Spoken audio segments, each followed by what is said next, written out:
Silksong is finally out, and I'm not gonna lie, just saying that feels really weird. And unlike my current video project, anything I say isn't at risk of becoming obsolete in one patch. Looking at you, Honkai Star Rail.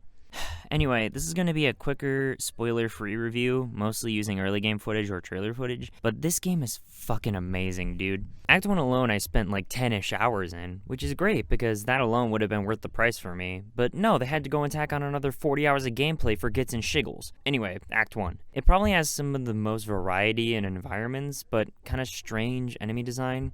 The first time I got hit by the big skull guys and saw they did double damage, I knew this game was going to kick my ass. And it did kick my ass. A lot.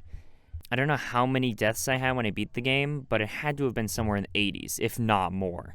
All the tools are super cool and fun to use, which is not something I was expecting. I was expecting some to be like lackluster or pretty bad, but I was pleasantly surprised to find all of them have redeeming qualities for most situations, even the starting pins. If I do have one complaint, it kind of feels like once you really start using the tools, you never have enough shards to do what you want. It always made me really scared to use them in certain fights because I knew I wouldn't really get the chance to use them again if I didn't have any shards. I originally had a problem with things being super expensive, but that problem kind of goes away as you get farther into the game. It doesn't fully disappear, but it feels like you have the rosaries on hand more often than you do in the early game. Anyway, I wanted to keep this short. Strike while the iron's hot and stuff. But I'll quickly speedrun a few points before I end things. The game is difficult, yes, but it's not impossible, and I feel like people are blowing things out of the water. I really like the wish system. It makes it a lot easier to keep track of the side quests you have. Owning your own bell and bell heart is cool, the crests are fun to experiment with, the skills are all really good, and the fast travel system is great. It always feels like I'm a hop, skip, and a jump away from where I need to go, with only a few exceptions. Also, I love the fleas. Please, Team Cherry, give us the flea plush. I want my own flea caravan, please. I need one, please. Okay, some other, unscripted points. The movement,